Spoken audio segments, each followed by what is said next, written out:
just a bit, but as I said earlier, let's get to Berger Paints. We have Abhijit Roy, the Managing Director and CEO at the company, who joins us on the show. Hi, Mr. Roy, good morning, and thanks a lot for joining in. Well, how has demand been? I think earlier you were guiding for around a 7 to 8% volume growth for Q3. Is that on course? Is that a little bit better? First of all, congratulations to you and the channel for reaching this 25-year mark. It's been a fantastic journey for CNBC. Q3, as I said, we had thought of that it will grow at about 7-8% by volume. As of now, it is slightly lower than that. Around 4 to 5% is where we are as of October and November. We are hoping that December will be better. Got it. Okay. All right. So a little lower than what you were estimating earlier. Well, Mr. Roy, we thank you for your good wishes for the channel. And also, you've always colored up the screen for us. So we appreciate that. But let's talk about business. The competitor, Birla Opus, that's been making inroads. It's adding capacity. It's, got a fair bit of traction with the dealer community as well. And now they are, number 2 in terms of capacity. Do you think that they are a big challenger and, that number 2 position is under risk? Well, first of all, that data is incorrect that they are number 2 in capacity. They are still actually around half our size in terms of 3-shift capacity that we have versus theirs.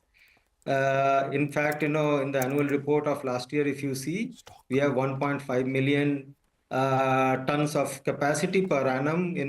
Vis-a-vis that, they have declared about 83,000 or 84,000 metric ton capacity so far. So that itself is incorrect. But even if you take that aside, the fact is that capacity is not very important in the paint industry. We operate at around 60-65% of our capacity even today. And therefore there is enough capacity to produce. What is important is production and sales, and that is something which I think we are way ahead of them as of now, right? The second part is I think if you add too much of capacity at the initial stage, the return on capital will get hampered very badly, and we add capacity as and when the sales improve. So I think that is a better way of looking at things rather than looking at the capacity part. However, there is competition and that is increasing, and we are on our toes. It helps us to become more efficient, so we are okay with that. So to take that point further forward, I mean, they might be at whatever capacity. Eventually, there's a scale-up happening, right? And there are large players in the market now, which brings me to the earlier projections that we got from you. You're saying November, it's been around 4-5% volumes.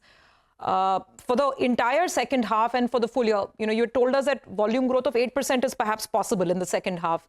And there was a lot of talk of more value growth as well, price hikes. Now, is that still on the table? Can you tell us how prices have moved? And for the overall second half, what will both the volume and the value growth, what will the numbers look like? Yeah, so, we stand by that. I think, we are expecting that the fourth quarter will be better than the third quarter as well. Third quarter is slightly better than the second quarter. So from that perspective, it is more or less in the same trajectory that we had predicted. We expect that, 8 to 9% volume growth should come in the overall second half. And the value growth, because we had a price dip last year, that will go away in the fourth quarter completely. So the value growth will also look up in the second half. Comparative to first half, it will be the gap between volume and value will be lesser. And what is the price hike? I mean, you're anticipating, just so that we have a sense, as you're saying, the base was lower last year. Just to understand the numbers, roughly what are we expecting on pricing? So we took a price increase of 2.5% in the second quarter. And the price drop that had happened last year was about 5%. So this entire impact will come in the fourth quarter. Mr. Roy, good morning. Prashant here. The other bit of news flow, right? The Akzo Nobel sale. Is there anything you'd like to tell us regarding that? So far, no material discussion has happened, so I can't really say anything, Yes, there are talks there going on, and in the press, they have said that they are looking and reviewing this portfolio. As and when things develop, if there is anything constructive, we will let you know for sure. Mr. Roy, as you said in the press, they've said they're looking. So obviously, privately, it would be at a much more advanced stage. So, well, so far it hasn't moved to any significant stage or of any material importance. I would say in that way. But you were in it as well. You're speaking with them. We look at all. If the valuation makes sense, only then we are in it. Otherwise we will not be in it. So we take a look at all opportunities. If it makes sense, we will definitely look at it seriously. Otherwise, we will walk off. So is there a process which is being followed, like some due diligence or? No, nothing. No due diligence has happened so far. We haven't proceeded to that stage as yet. But talks also haven't started, you're saying, or have the talks begun? Talks in the sense that discussion always happens, right? As to whether we are interested, not interested, NDA has to be signed or not signed. All those things sometimes can take some time. Legalese and other stuff. But as of now, there is nothing concrete or material which is of importance. Mr. Roy, just to press you a little bit on that competitive intensity, I get that point. Capacity is not the matrix. Sales is the matrix. Now, the thing is that the Birla Group, they are selling white cement, they are selling putty. And now, in fact, if someone is doing that, they could very well be tempted to continue to use their paint as well. So that question is could they be a serious challenger? I think in terms of sales volumes, you could correct me, but I think you're number 2. So with them having adequate capacity and as it is they're selling putty, as it is they're selling white cement, do you think that number 2 position could be at risk, or you think no, you're well equipped? No, so there are 2 reasons. Of course, they are a challenger, no doubt on that. They have some advantage in the sense that what you mentioned about putty being sold or cement being sold. But that is typically, the cement part of it is basically for new projects, right? And new projects in paint trade is about 15% of the total sale. It is repainting, which is about 85% of the sale. So that has to be built up over a period of time in terms of distribution, in terms of painter connect, in terms of architect, interior decorator connect.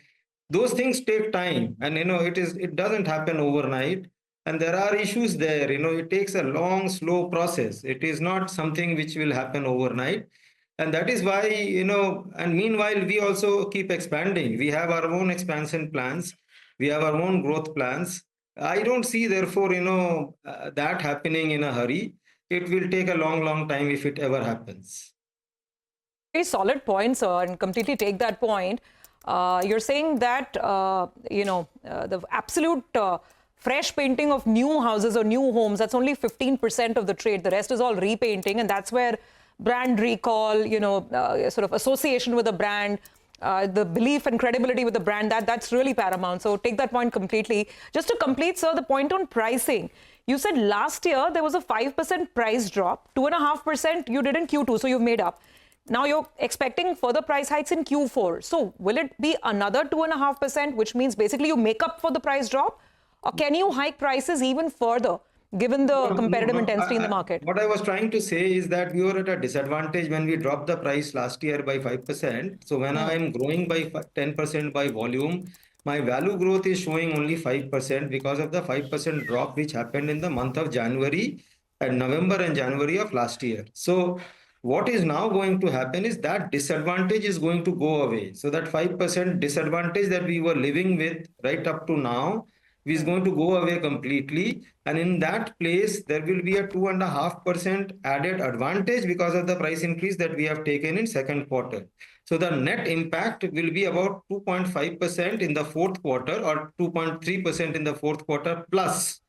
And in this quarter, it will be more or less flattish, which means we won't have a disadvantage of volume and value gap, which was existing earlier.